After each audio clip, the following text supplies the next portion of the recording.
Shalom bien-aimé de Dieu. Je m'apprêtais à poster une vidéo concernant des prophéties que Dieu m'a données. Quand tout à l'heure, pendant que je priais, j'ai reçu un passage dans la Bible. Le passage de la Bible, lorsque je priais pour ma nation, le Seigneur me parlait de changement de temps. Je priais pour l'Église et le Seigneur parlait de changement de temps, parlait de changement de saison.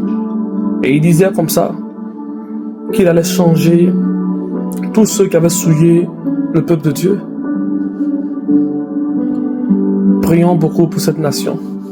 Prions beaucoup pour la Côte d'Ivoire. Je pense bien que je vais poster quand même les différentes prophéties que j'ai reçues. Mais au vu que ce soir, où je suis en train de parler actuellement, j'ai reçu ce passage. Je ne sais pas si j'ai l'autorisation de donner ce message, mais si je donne le message, beaucoup vont comprendre. Pendant que je priais, les yeux fermés, j'étais incliné sur ma Bible en train de prier. Et j'ai vu un message de Ésaïe. C'était une prophétie concernant les nations contre Israël. Et vu que je parlais de ma nation, cela veut dire que Dieu va nous apporter un temps nouveau. Alors je ne sais pas si c'est pour l'Église ou c'est pour les hommes politiques. Mais tout est-il que nous devons prier.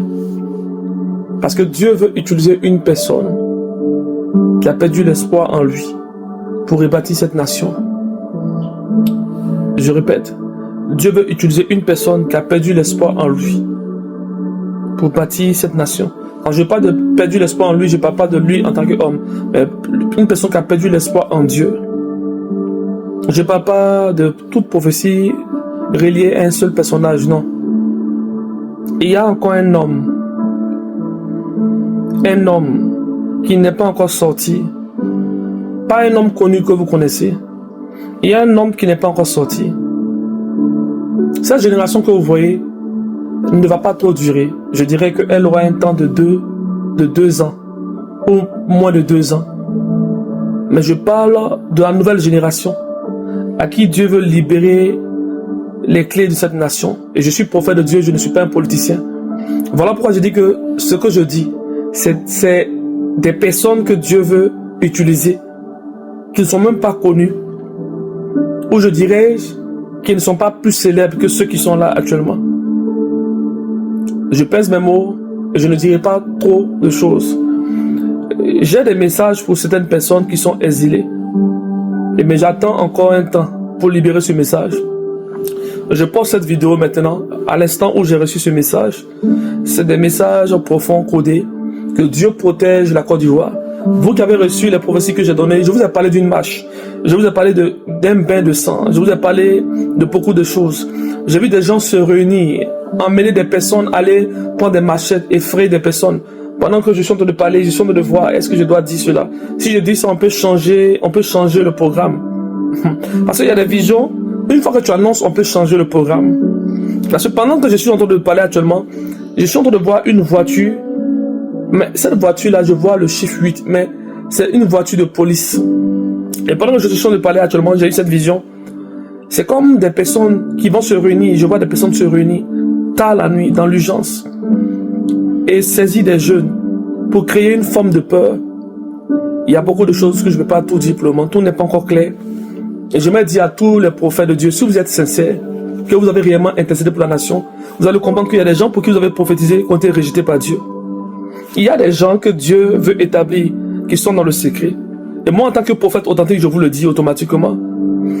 Vu que le plus important, c'est que la paix demeure dans notre nation et qu'il y ait une forme d'harmonie dans cette nation, je prône la paix, je prône l'amour, je prône la joie.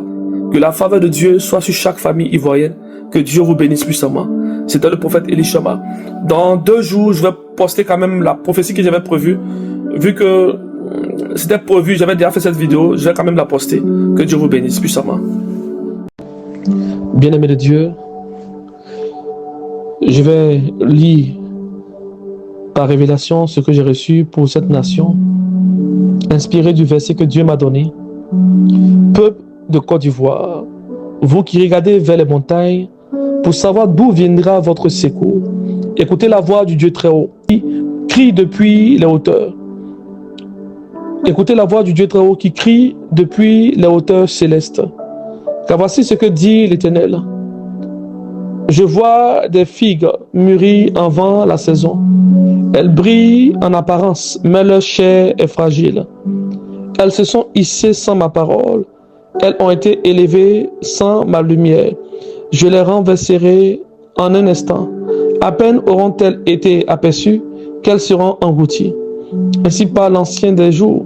Ce qui est sorti de la chair retournera à la poussière. Mais ce qui est né de l'esprit, moi-même, je le fortifierai.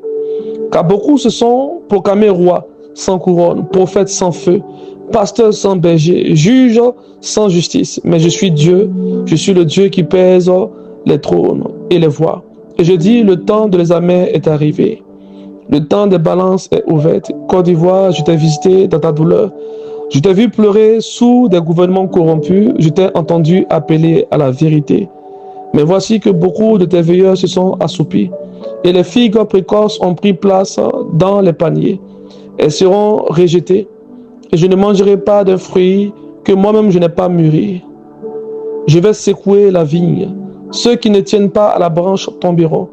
Mais le vrai fruit, celui qui entend patiemment, je le garderai dans mon grenier. Dieu donne un message très important à tous ceux qui sont animés de justice, à qui Dieu n'a pas envoyé, à tous ceux qui ont voulu se faire la justice sans avoir eu l'autorisation de Dieu. Ils risquent d'échouer.